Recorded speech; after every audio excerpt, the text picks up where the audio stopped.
आता बघा मित्रांनो, कॉपीराइट स्ट्राईक हा काय असतो?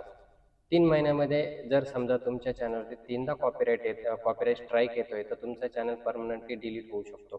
तर याच्यावरती आपण गांभीर्याने लक्ष द्यायचं आहे, की आपण आपल्या चॅनलवरती जर चुकून एखादा कॉपीराइट स्ट्राईक आला, तर दुसरा स्ट्राईक येऊ द्यायचा नाही, असा आपण प्रयत्न करायचे आहेत.